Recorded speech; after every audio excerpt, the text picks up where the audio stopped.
नमस्कार दर्शक बंधु लाटेस्ट जॉब्स ओडिशा को आपण मानक स्वागत। दर्शक बंधु आज नियुक्ति सूचना रही किसी टीचिंग एवं नॉन टीचिंग पदवी रे नियुक्ति एथिपाई नोटिफिकेशन आउट हो सारी आपण मानक कौन भी एग्जाम देवाक पड़ोनी केवल आपण मैंने इंटरव्यू देवे एवं सिलेक्शन आपणकर हो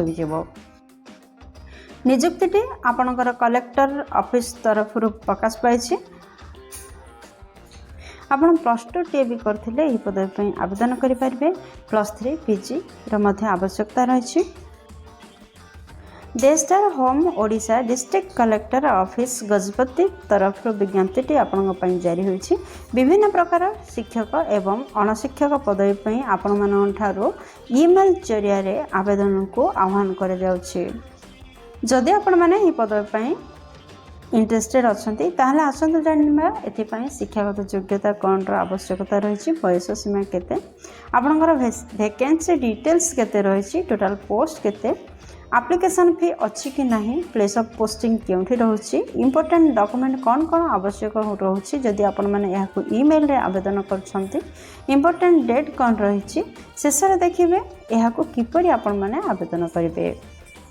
दर्शक बंधु बर्तमान आपण नहीं आसी ओडिशार एक ट्रस्टेड जॉब पोर्टल साइट को आपन जदि ए पेज रे पहुंचबा चाहछंती ताहले आपन देखथिबा वीडियो रो तळे थिबा description box row first link रे क्लिक कर दियंतु आपन मन मध्ये पेज रे पहुंच परिबे।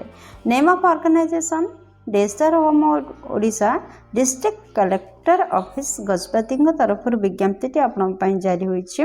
टाइप ऑफ जॉब रोची चुक्ति भित्तिक नियुक्ति माने कॉन्ट्रैक्चुअल बेसिस रे जॉब अटे। जॉब कैटेगरी विषय जदि कहबा ताहले शिक्षक एवं अणशिक्षक पोस्ट अटे। तो क्यों पोस्ट पर विज्ञप्ति प्रकाश पाई देखु child welfare officer paramedical staff educator art cum music teacher PT instructor cum yoga teacher ये सब पद पदवी आपणकर नियुक्ति प्रकाश पाई। एप्लिकेशन मोड आपणकर ईमेल जरिया रोचे क्यों मैंने यहाँ आवेदन करें आम ओडिशार समस्त कैंडिडेट यही पदवी आवेदन करें। प्लेस ऑफ पोस्टिंग ओडिशा रे रहइबो। एप्लिकेशन रो लास्ट डेट 20/6/2025 रोची माने जून 20 तारिख पर्यंत आपनकर एप्लिकेशन रहइबो। ऑफिशियल वेबसाइट जदि कहबे ताहले gajapati.odisha.gov.in रे आपण माने लॉगिन करले ऑल डिटेल्स जानि परिबे। जेंडर विषय जदि आमे कहबा बुझबा ताहले उभय पुरुष प्रार्थी एवं महिला प्रार्थी एही पदवी पई आवेदन करि परिबे।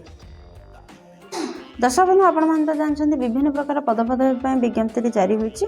तो आपणकर पद अनुसार आपणकर शिक्षागत योग्यता रही। जदि आमे चाइल्ड वेलफेयर ऑफिसर किंबा केस वर्कर पदवी कथा कहबा एथिपाई कौन शिक्षागत योग्यतार आवश्यकता रही देखंतु। एथिपाई मास्टर डिग्री रो आवश्यकता रही। सोशल वर्कर सोशियोलॉजी ए सब सब्जेक्ट रखी जदि आपण माने मास्टर डिग्री टी करिथिबे ताहाले निहाती भाबरे चाइल्ड वेलफेयर ऑफिसर बा केस वर्कर पदवी पई आवेदन करि परिबे। दर्शक बंधु जदि आपण माने एजुकेटर पदवी पई आवेदन करछन्ते ताहाले आपण माने ग्रेजुएट किंवा पोस्ट ग्रेजुएट होइथिबा दरकार। निर्दिष्ट सब्जेक्ट रखी आपण माने ग्रेजुएट किंवा पोस्ट ग्रेजुएट होइथिले एही पदवी पई आवेदन करि परिबे। तो आर्ट कम म्यूजिक टीचर पर जदि आपण माने आवेदन करबा चाहछन्ते ताहाले आपण माने बैचलर डिग्री हासिल करथिबा आवश्यक किंबा डिप्लोमा करथिबा आवश्यक फाइन आर्ट रे। जदि आपण माने PT instructor cum yoga teacher पर आवेदन करबा चाहछन्ते ताहाले आपण माने निहाती भाबे +2 सहित सीपीईडी बीपीईडी किंबा एमपीईडी कोर्स करथिबा आवश्यक जहा फल आपण माने पीटी इंस्ट्रक्टर किंबा योगा टीचर पर आवेदन करें। जदि पारामेडिकल स्टाफ पदवी पर आवेदन करने को इंटरेस्टेड अच्छी ताहले आपण माने फार्मासिस्ट किंबा आयुर्वेदिक रे डिप्लोमा किंबा होमियोपैथिक किंबा यूनानी ए सब सब्जेक्ट रखी जदि शिक्षागत योग्यता हासिल करते ताहले निहाती भाबरे पारामेडिकल स्टाफ पदवी पर आपण माने आवेदन करें। Odisha collector office recruitment 2025 selection process कौन रही देखंतु। दर्शक बंधु एथिपाई कोनोसी भी एग्जाम रो व्यवस्था नहीं नो एग्जाम रही। आपणकर डॉक्यूमेंट वेरिफिकेशन रहइबो आपण माने सिलेक्शन होई परिबे। ओडिशा कलेक्टर ऑफिस रिक्रुटमेंट 2025 रो एज लिमिट विषय जदि कहबा ताहले 1/1/2025 सुधा आपनकर सर्वनिम्न बयस 21 वर्ष एवं सर्वाधिक बयस 45 वर्ष होइथिले आपण माने एही पद पे आवेदन करि परिबे जदि आपण माने साधारण केस रो आछंती। एहा व्यतीत गवर्नमेंट नियम अनुसार एज रिलैक्सेशन मध्ये रहिछि जेपरिक ओबीसी कैंडिडेट होते 3 वर्षर एज रिलैक्सेशन रोचे एसटी एससी पीडब्ल्यूडी किंबा एक्स सर्विसमैन 5 वर्षर एज रिलैक्सेशन रोचे यथाक्रमे ओबीसी कैंडिडेट माने 48 वर्ष पर्यंत फॉर्म अप्लाई करि परिबे एवं एसटी एससी पीडब्ल्यूडी एवं एक्स सर्विसमैन माने 50 वर्ष पर्यंत फॉर्म अप्लाई करि परिबे। Odisha collector office recruitment 2025 application fee कौन रही देखो दर्शक बंधु जनरल ईडब्ल्यूएस ओबीसी कौन कैंडिडेट कौन भी एप्लिकेशन फी ना फ्री रे आवेदन करेंगे एसटी एससी ओमेन कौन भी एप्लिकेशन फी ना फ्री रे आवेदन करेंगे।